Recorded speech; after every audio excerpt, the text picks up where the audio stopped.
मिल जाता है जब आपने ब्रज धाम में आके आदि बद्रीनाथ के दर्शन किए। तो कुछ को भी आदि तब कहेंगे जब वो और पुराना होगा, है ना। बद्रीनाथ मतलब वो है बद्रीनाथ, बट ये आदि बद्री है।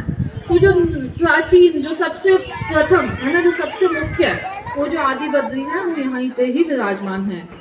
तो यहाँ पे जो डीटीज जो आपने दर्शन किए हैं, नर एंड नारायण डीटीज है ना, साथ में उद्धव जी भी हैं, राधा कृष्णा के भी विग्रह हैं। तो जो नर और जो नारायण थे वो भगवान विष्णु के ही अवतार थे। अब आप कहेंगे कि विष्णु तो एक है, तो ये दो हैं, तो दो कैसे हैं? तो भगवान है, भगवान की लीलाएं हैं, वो कुछ भी कर सकते हैं।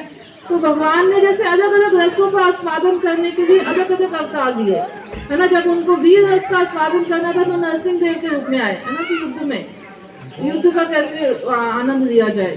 तो ऐसे ही जब भगवान को ऐसा अनुभव करना था कि जो जुड़वा जो भाई होते हैं, जो ट्विंस होते हैं, तो उनके बीच में क्या संबंध होता है, क्या भावनाएं होती हैं, है ना। तो वो कैसा अवतार होता है, तो भगवान आए किसके रूप में? नर और नारायण के रूप में। इनको वैसे कृष्ण और अर्जुन का भी अवतार कहा जाता है ना। द्वापर युग में कृष्ण और अर्जुन थे, लेकिन जब इस युग में वो आए तो वो नर और नारायण, बट हैं दोनों ही विष्णु, है ना। अर्जुन में तो एक जीव तत्व है, एक विष्णु तत्व है, लेकिन ये जो नर नारायण है, दोनों ही विष्णु तत्व हैं। और ये भाव क्या था? तपस्या का भाव। जैसे चैतन्य महाप्रभु आए तो क्या देने के लिए आए? संकीर्तन, है ना। और क्या भाव लेके आए? राधा रानी का भाव, कि राधा रानी जब मेरे विरह में तड़पती है तो उन्हें कैसी फीलिंग आती है। तो ऐसे नर नारायण आए कि जुड़वा वाला फील देने के लिए। तो तपस्या का उन्होंने जो स्थापित किया, तपस्या का जो इम्पोर्टेंस है वो उन्होंने स्थापित किया। तो एक कथा आती है शास्त्रों में कि एक राक्षस थे जिनका नाम था सहस्त्र कवच। सहस्त्र मतलब 1000, कवच मतलब जो ढाल होती है, शील्ड होती है। तो जो ये राक्षस सहस्त्र कवच थे, इनके पास 1000 कवच का बना हुआ एक शील्ड था, और जिसकी वजह से उन्होंने सबको बहुत ही परेशान किया हुआ था। जैसे रावण था, है ना, तो सभी देवी देवताओं ने भगवान राम से आह्वान किया कि आप इनसे हमें मुक्ति दिलाइए। तो नर और नारायण से रिक्वेस्ट की गई कि जो सहस्त्र कवच है, इन्होंने बहुत ही परेशानी खड़ी की हुई है, तो इसलिए आप जो है कुछ कीजिए। तो ये नर और नारायण हमेशा तपस्या में रहते थे, है ना। तो इन्होंने प्लान किया कि मैं तपस्या करूंगा तब तुम फाइट करना, तो जब तुम तपस्या करोगे तो मैं फाइट करूंगा। तो वो जो सहस्त्र कवच का जो बल था वो इतना अधिक स्ट्रॉन्ग था कि जब नर 1000 साल तक तपस्या करते थे तो उस 1000 साल तक नारायण युद्ध करते थे। उस 1000 साल के युद्ध में उसका एक ही कवच वो नष्ट कर पाते थे।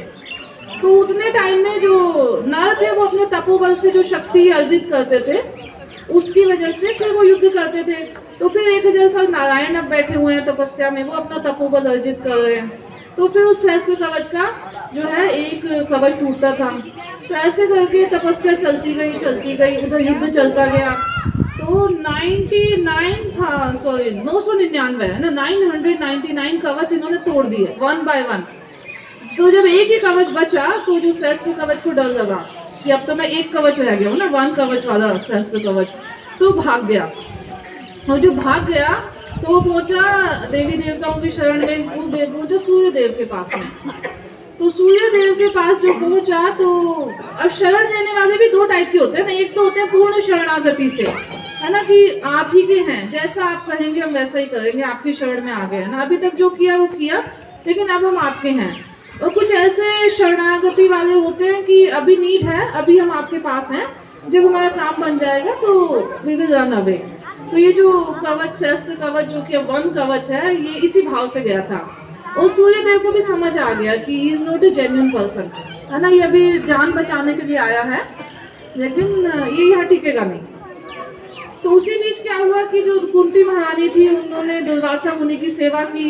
दुर्वासा मुनि ने उनको वर दिया कि तुम जिस भी देवता से आह्वान करोगी तुम्हें पुत्र की प्राप्ति होगी। और कुंती महारानी एक तब छोटी बालिका थी, और जब उन्होंने वर मिला तो उन्होंने सोचा कि लेट्स ट्राई, है ना, बच्चों के पास कुछ टॉय दिया जाता है, कुछ दिया जाता है, तो कोई मना भी करते कि इसका ये मत करना, ये वाला बटन मत दबाना, तो ज्यादा क्यूरियोसिटी होती है ना कि देखते हैं होता क्या आखिर। तो कुंती महारानी को मन में आया कि ट्राई करके देखते हैं क्या होता है। तो फिर उन्होंने ऐसे सबसे पहले सूर्य देव से आह्वान किया। अब सूर्य देव के पास सरदस में वो बैठा था सहस्त्र कवच, तो उन्होंने कहा चलो इसी को भेज देते हैं, है ना, ये अवेलेबल है। तो वो जो सहस्त्र कवच, जो कि वन कवच, अब वो तुलसी महारानी के पुत्र के रूप में उत्पन्न हुआ, जो कि बना कर्ण, है ना। वो तुलसी महारानी का, सॉरी नॉट तुलसी, कुंती महारानी जो घबरा गई है ना, कि वो बच्चा एक अनमैरिड लड़की के पास आ गया, तो वो एक उसको एक नाव पे बिठा दिया गया कुछ गहने रख के। तो ये कथा यहाँ पे हुई। तो जो नर और नारायण की जो हम बात कर रहे हैं, तो उन्होंने ऐसी लीलाएं की है ना, जैसे जो भी भगवान के अवतार आते हैं, कुछ राक्षसों का वध करते हैं, परित्राणाय साधुनाम विनाशाय च दुष्कृताम। और बाकी जो उन्होंने तपस्या की है ना, तो तपस्या को जो मतलब है वो ये है कि अपने बेटरमेंट के लिए, है ना, अपने वर्तमान में कुछ ऐसा किया जाए कि आपका भविष्य जो है वो अच्छा हो जाए, है ना। यही तपस्या होती है, इसको अगर साधारण शब्दों में समझें कि एक स्टूडेंट है, वो अपने सारे एंजॉयमेंट छोड़ के पढ़ाई कर रहा है ना, वो दोस्तों के साथ घूमने नहीं जा रहा, वो टीवी नहीं देख रहा है, कुछ नहीं कर रहा है, तो वो अपने वर्तमान में कुछ ऐसी चीज़ों को घटा रहा है जिससे उसका भविष्य अच्छा हो जाए, है ना। जो ऋषि मुनि है वो तपस्या करते हैं ताकि अभी जो उनका वर्तमान है वो ट्रबलसम है, जो उनका प्रेजेंट है वो उसको उसमें से कुछ माइनस कर रहे हैं ताकि आगे जाके उन्हें भगवत प्राप्ति हो, या जो भी वो सिद्धि प्राप्ति के लिए तपस्या कर रहे हैं। तो वो जो तपस्या का जो भाव है, जो तपस्या का इम्पोर्टेंस है, वो नर नारायण अवतार में भगवान हमें समझा के गए, हमें देखे गए कि तपस्या, क्योंकि भगवान को पता है कि ये जो जीव है ये खुद से नहीं करेंगे जब तक मैं इन्हें करके नहीं दिखाऊंगा। भगवान ने अर्जुन को भगवद गीता को उपदेश दिया, सब कुछ समझाया, मन मना वो मत भक्तो, है ना, लेकिन बाद में देखा यहाँ तो कुछ हो ही नहीं रहा। तो भगवान खुद आए चैतन्य महाप्रभु के रूप में, है ना, करके दिखाया, हरिनाम ऐसे करना है, भक्ति ऐसे करनी है।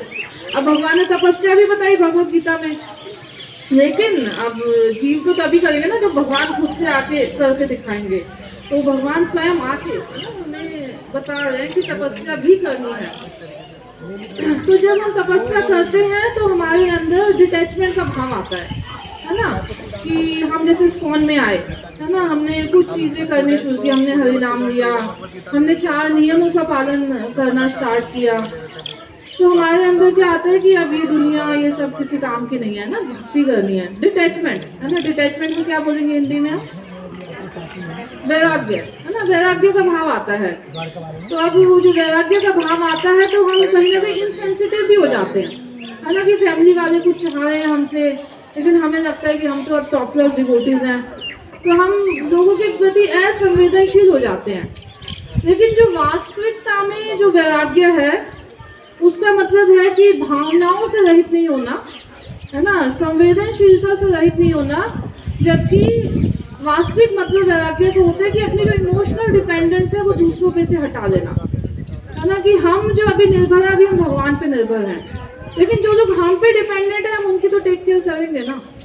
अब वो हमें डिसाइड करना है कि किस एक्सटेंट तक हम उनके ऊपर अपना टाइम इन्वेस्ट करेंगे।